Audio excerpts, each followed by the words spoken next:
it is virtually impossible to lay claim of being a believer, a Christian believer, unless you buy in to these four elements: the birth of Jesus, the crucifixion of Jesus, the resurrection of Jesus, and the commissioning of his disciples to go into all the world and to preach.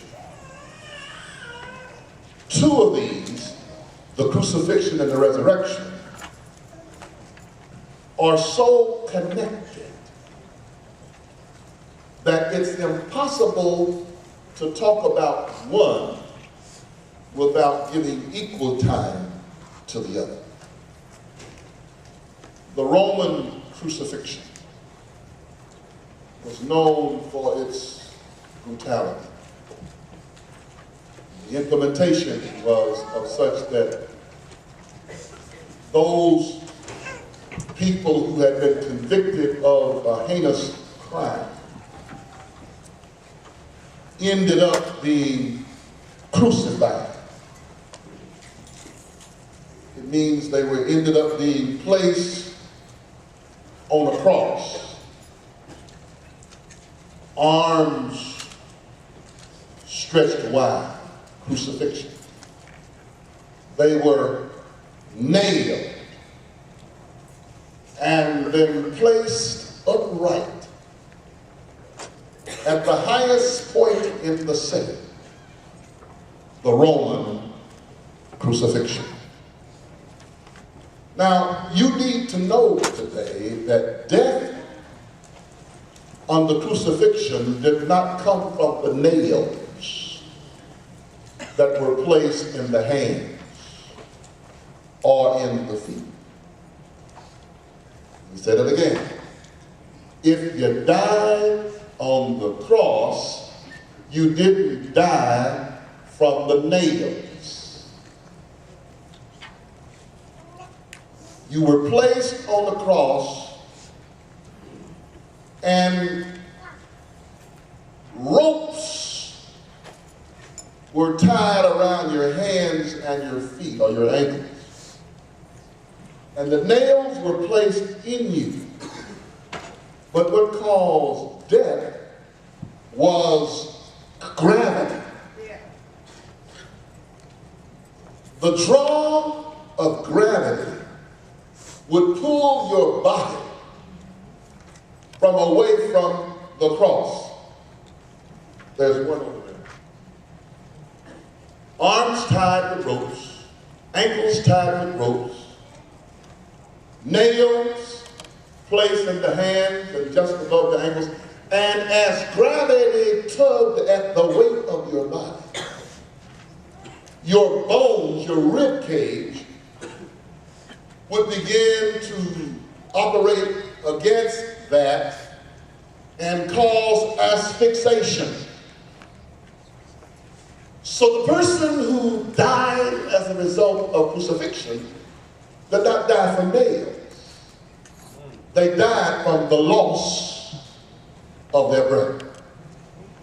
And the interesting thing about that is that thousands of people would gather whenever there was a crucifixion, because it was a big time in the old time.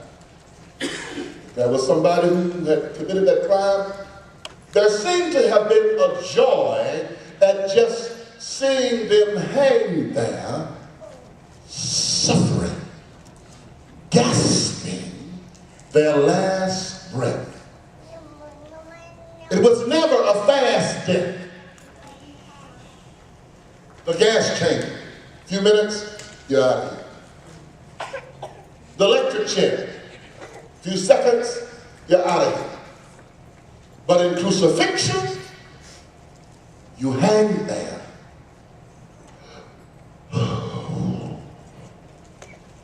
Breathing as best you can until you could breathe no more.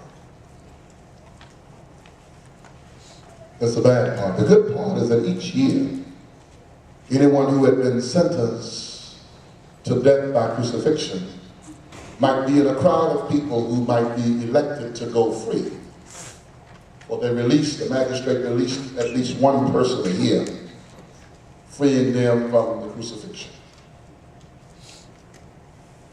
It was also designed to make sure that if anybody looked at somebody hanging down a cross, it would deter them from committing the same kind of crime.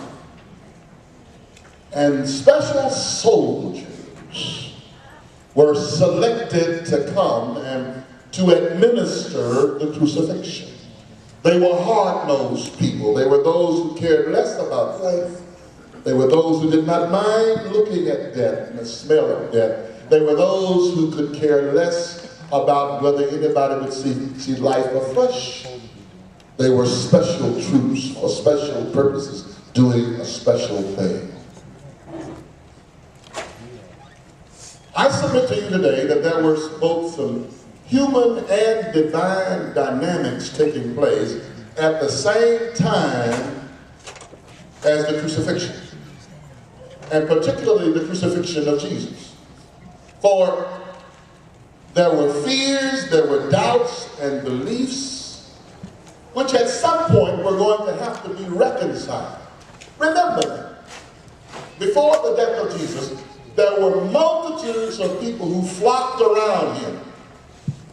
There were multitudes of people who, when you think about it, see how other folk are going through what they're going through, and think about your own situation and understand and know that God has for some way allowed trouble, for at least for that condition, to skip over you. For this reason, the Bible says he came into the world that the world might be saved. Every event pointed toward the inevitable placement of unforgettable, unmistakable, and unavoidable scars.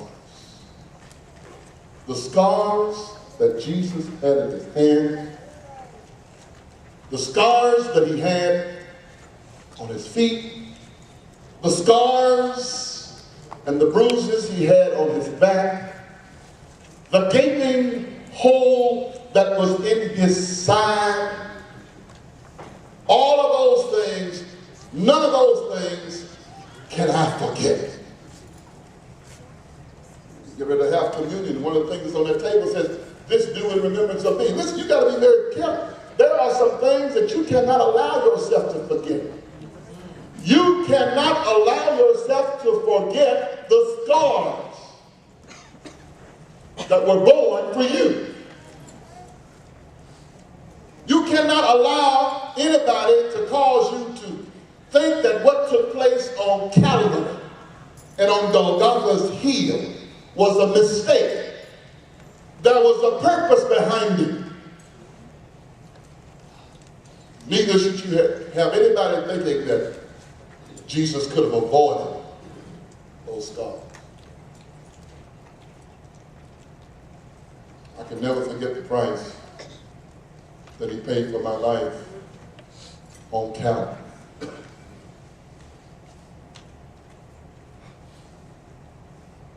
The wrong man was on the cross. It should have been me. It should have been you. The wrong man had nails placed in his body. It should have been me. It should have been you.